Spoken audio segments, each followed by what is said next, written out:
अस्सलाम वालेकुम दोस्तों, आज हमारी वीडियो मोहम्मद अकबर अली खान भाई के एक क्वेश्चन पे है जो कि कहते हैं कि हेलो भाई, प्लीज एक इन्फॉर्मेशन शेयर करें। अपने लव बर्ड्स को बर्ड्स फ्लू से कैसे केयर करें। इंडिया में 4-5 स्टेट में बर्ड्स फ्लू चल रहा है, प्लीज कुछ इन्फॉर्मेशन शेयर करें। आज की वीडियो में हम डिस्कस करेंगे कि बर्ड्स फ्लू क्या चीज होती है, किस तरीके से ये हमारे बर्ड्स को नुकसान पहुंचा सकती है, हमारे तमाम के तमाम शेड जो है इससे खत्म हो सकते हैं और किस तरीके से हम अपने बर्ड्स को बचा सकते हैं। इवन दो कि कई जगहों पे अभी तक बर्ड्स फ्लू नहीं है, मगर ये हमें अपने रोजमर्रा जिंदगी में भी अपनानी चाहिए ताकि हम अपने बर्ड्स की अच्छे से हिफाजत कर सकें। मगर वीडियो की तरफ जाने से पहले जिन दोस्तों ने अभी तक हमारे चैनल को सब्सक्राइब नहीं किया है वो हमारे चैनल को सब्सक्राइब करके बेल का बटन जरूर दबाएं ताकि उन्हें आने वाली हर वीडियो का नोटिफिकेशन मिल सके। सबसे पहले हम बात करेंगे कि बर्ड्स फ्लू होती क्या है। बर्ड्स फ्लू एक बीमारी है जो कि बर्ड्स के अंदर आती है। इसके अंदर बर्ड्स के तमाम शेड जो है वो खत्म हो जाते हैं। ये एक पोल्ट्री की बीमारी है। अक्सर औक़ात आपने देखा होगा कि बहुत सारे ऐसे पोल्ट्री फार्म्स होते हैं जिनके बर्ड्स जो है वो अचानक मरना शुरू हो जाते हैं और वो उसका इलाज नहीं कर पाते। ये एक वबाई बीमारी है जो कि एक बर्ड से दूसरे बर्ड्स में ट्रांसफर हो जाती है। अक्सर औक़ात आपने देखा होगा कि जो बर्ड्स होते हैं इन्हें एक प्लास्टिक के बैग के अंदर बंद करके इन्हें दफना दिया जाता है। इवन दो के बाज़ औक़ात इन्हें मारा भी नहीं जाता, इसी तरीके से इन्हें दफना दिया जाता है।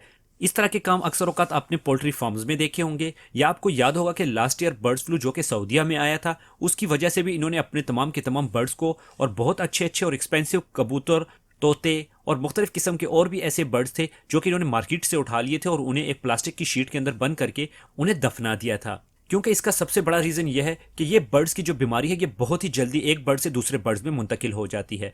और इसके लिए यह भी ज़रूरी नहीं कि अगर आपका बर्ड्स बीमार है और आप उस बर्ड्स को किसी बीमार बर्ड्स के साथ छोड़ते हैं तो आपका बर्ड्स उससे बीमार हो सकता है। इसको ट्रांसफ़र करने की कई वजूहात हो सकती हैं या कई तरीके हो सकते हैं जिसकी वजह से इसका वायरस जो है एक जगह से दूसरी जगह ट्रांसफ़र होता है, जिसके बारे में हम आगे जाके बात भी करेंगे। आपको पता है कि जितने भी शायकीन हजरात होते हैं ये बर्ड्स का शौक करते हैं, इन्हें बर्ड्स बहुत ही ज़्यादा पसंद होते हैं। ये मार्केट में जाते हैं, बर्ड्स की शॉप्स में जाके घूमते हैं।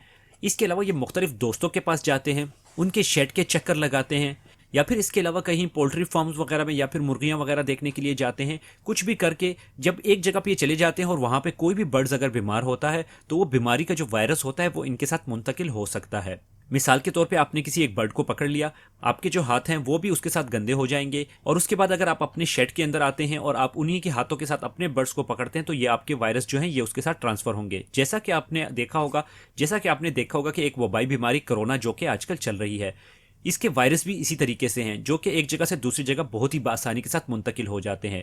बर्ड्स फ्लू हो गया, रानीखेत हो गया, या इसके अलावा और जो वबाई बीमारियां होती हैं जो कि एक बर्ड से दूसरे बर्ड्स में मुंतकिल होती हैं वो इसी तरीके से मुंतकिल हो जाती हैं। इसलिए हम सबको कुछ एहतियाती तदाबीरें करनी होती हैं ताकि हमारे बर्ड्स के अंदर किसी किस्म की बीमारी किसी और के शेड से मुंतकिल ना हो। सबसे पहली चीज़, जैसा कि मैं आपको बता चुका हूं कि आप मार्केट वगैरह का अगर विजिट करते हैं या फिर अगर किसी के शेड का विजिट करते हैं तो आते साथ ही आपने कुछ काम करने हैं। जो भी कपड़े आपने पहने होंगे उन कपड़ों को आपने चेंज कर लेना है, अपने हाथों को और अपनी बॉडी को अच्छे तरीके से वॉश कर लेना है और उसके बाद आपने अपने शेड के अंदर जाना है। इसके अलावा आप कोशिश किया करें कि किसी भी विजिटर को अपने बर्ड्स के शेड में ना आने दिया करें, क्योंकि आपको पता नहीं होता, अक्सर औक़ात लोग आपके शेड देखने के लिए आ जाते हैं जिसकी वजह से वो तमाम की तमाम बीमारियां आपके केज के अंदर ट्रांसफ़र होती हैं। अक्सर औक़ात आपने देखा होगा जो पोल्ट्री फार्म्स वाले होते हैं इन्होंने बहुत ही ज़्यादा प्रोटेक्शन की होती है, और स्पेशली वो पोल्ट्री फार्म जो कि अपने स्टैंडर्ड को बरकरार रखते हैं और अपने बर्ड्स की केयर करते हैं, वो अपने मुर्गियों के शेड के अंदर किसी को भी नहीं आने देते। इवन दो कि जो गाड़ियाँ वहाँ से पास होकर आती हैं उन्हें भी पहले सैनिटाइज़ किया जाता है, उनके टायर तक भी सैनिटाइज किए जाते हैं। उसके लिए उन्होंने ये किया होता है कि एक छोटी सी नाली टाइप बनाई होती है जिसके अंदर उन्होंने पानी डाला होता है और उस पानी के अंदर कुछ केमिकल होते हैं। जब गाड़ी उसके अंदर से पास होकर आती है तो उनके टायर भी सैनिटाइज हो जाते हैं और बाकी की बॉडी के ऊपर वो खुद स्प्रे करते हैं। जितने भी गाड़ी के ड्राइवर वगैरह वहाँ पे जाते हैं तो उनके लिए भी एक सैनिटाइजेशन स्टेशन होता है जिसपे जाके वो अपने आप को मुकम्मल तौर पे साफ करते हैं और उसके बाद वो केज के अंदर जाते हैं। अलबत्ता केज के अंदर तक जाने की उनको भी इजाज़त नहीं होती। जो वहाँ पे काम करने वाले लोग होते हैं वो वहाँ से मुर्गियाँ पकड़ के उनकी जो गाड़ियाँ होती हैं उसमें लोड करते हैं। इस तरीके से वो अपने बर्ड्स को बचा के रखते हैं। इसके अलावा आपको हमेशा याद होगा कि मैं एक बात करता हूँ कि जब कभी भी आप किसी बर्ड्स को ख़रीद के लेके आते हैं उसे भी आपने अपने बर्ड्स के केज के अंदर डायरेक्टली नहीं छोड़ना। उस बर्ड्स को आपने ला के सबसे पहले 14 दिन तक या कम से कम 10 दिन तक अपने तमाम के तमाम बर्ड से अलग करके रखना है। उसकी आपने वैक्सीनेशन करनी है और उसके बाद आप उस बर्ड्स को इंट्रोड्यूस कर सकते हैं। सबसे पहली चीज़ आपने ये करनी है कि जब कभी भी आप नया बर्ड्स लेके आते हैं तो उसे आप किसी अलग केज के अंदर छोड़ें और उसे किसी भी किस्म की स्ट्रेस वाली एंटी स्ट्रेस की मेडिसिन ज़रूर दें। एंटी स्ट्रेस की देने की वजह यह होती है कि जब कभी भी बर्ड्स की जगह चेंज होती है, वो ट्रैवल करके आता है या फिर उसका माहौल चेंज हो जाता है तो वो बर्ड्स बहुत जल्दी स्ट्रेस में आ जाता है। उसे एंटी स्ट्रेस की मेडिसिन दी जाती है ताकि उसकी जो स्ट्रेस है वो ख़त्म हो सके। उसके बाद आपने ये करना है कि आपने उसके ऊपर एवरमेक्टिन का स्प्रे करना है, या फिर आपने उसके अंदर कोई भी ऐसा अच्छा सा माइट्स का स्प्रे कर देना है ताकि आपके बर्ड्स के अंदर किसी किस्म के जो माइट्स वगैरह हों वो तमाम के तमाम खत्म हो जाएं। फिर आपने अपने बर्ड्स को मॉनिटर करते रहना है कि आपके बर्ड्स को कोई मसला तो नहीं है। अगर आपका बर्ड सुस्त होना शुरू हो जाता है तो आपने देखना है कि किस वजह से आपका बर्ड सुस्त हो रहा है। उसे आपने अच्छी डाइट प्रोवाइड करनी है, प्राइवेसी प्रोवाइड करनी है, ताकि आपके बर्ड्स के अंदर किसी किस्म की जो है वो टेंशन की वजह से या फिर किसी और वजह से उसके अंदर कोई भी स्ट्रेस वाला इशू पैदा ना हो। और जब आप देखें कि आपका बर्ड्स 10 से 15 दिन के अंदर मुकम्मल तौर पे ठीक है, उसे किसी किस्म का कोई नुकसान नहीं है, तो फिर आपने उसको अपने बर्ड्स के साथ इंट्रोड्यूस करवाना है। इंट्रोड्यूस करवाने के लिए आपने ये करना है कि पहले उसी केज के साथ आपने अपने बर्ड्स को दूसरे बर्ड्स के केज के अंदर रख देना है या फिर उनके पास रख देना है, ताकि वो एक दूसरे को देखें और एक दूसरे के पास जा ना सकें। क्योंकि जब कभी भी हम किसी नए बर्ड्स को इंट्रोड्यूस करवाते हैं, स्पेशली कॉलोनी के अंदर, तो उसमें सबसे बड़ा मसला ये होता है कि कॉलोनी के अंदर उनकी लड़ाई शुरू हो जाती है और वो एक दूसरे को मारना शुरू कर देते हैं। सेपरेट केजेस के अंदर इतना ज़्यादा इशू नहीं होता। सेपरेट केजेस में अगर आप इस बर्ड्स को किसी भी मेल या फीमेल के साथ छोड़ देते हैं तो उम्मीद है कि वो जल्दी आसानी के साथ पेयर लगा लेगा, क्योंकि वो सेपरेट होता है, अकेला होता है, और दूसरा जो भी बर्ड्स हो उसके साथ अकेला होता है, तो वो दोनों बआसानी पेयर लगा लेते हैं। इसके अलावा जिस बर्ड्स को कोई भी बीमारी हो जाती है, या स्पेशली जैसे कि आपने बताया कि बर्ड्स फ्लू है, तो उस बर्ड्स को अपने तमाम के तमाम बर्ड से मुकम्मल तौर पे अलग कर देना है। उस बर्ड्स को फीड कराते हुए या फिर उस बर्ड्स की केयर करते हुए आपने जो भी ड्रेस पहना होगा वो ड्रेस आपने अपने बर्ड्स के केज के अंदर जाते हुए नहीं पहनना।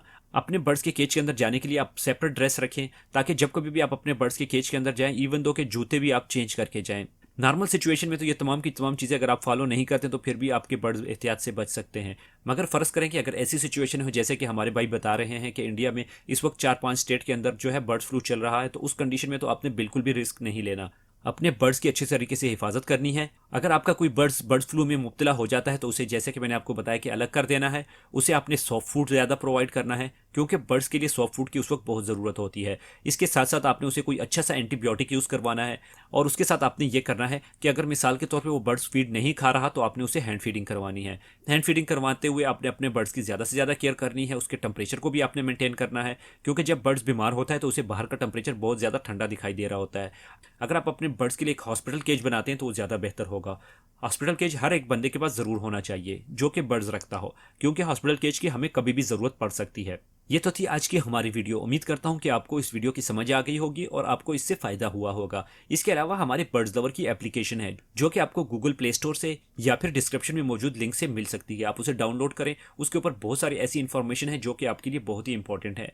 उसमें बहुत सारे ऐसे आर्टिकल्स लिखे हुए हैं, बहुत सारे लोगों के क्वेश्चन एंड आंसर हैं जो कि ऑडियो में भी हैं, उनके पिक्चर उन्होंने भेजे हुए हैं जिसके हम लोगों ने उनको आंसर दिया हुआ है और बहुत ही बेहतरीन तरीके से समझाया हुआ है। अगर किसी भाई को कोई भी क्वेश्चन का आंसर चाहिए हो तो वहाँ से उनको मिल सकता है। उसके बारे में तफसीली वीडियो ऑलरेडी मेरे चैनल पे अवेलेबल भी है। ये तो थी आज की हमारी वीडियो। उम्मीद करता हूँ कि आपको ये पसंद आई होगी। अगर वीडियो पसंद आई हो तो वीडियो को ज़रूर लाइक करें। व्हाट्सअप, फेसबुक, ट्विटर और इंस्टाग्राम पे शेयर करते हुए, जैसा कि आप हमें हमेशा सपोर्ट करते हैं, हमें सपोर्ट करते रहिएगा ताकि हम आपके लिए नई नई वीडियो बनाते रहें। मिलते हैं अगली वीडियो में, तब तक के लिए अल्लाह हाफिज़।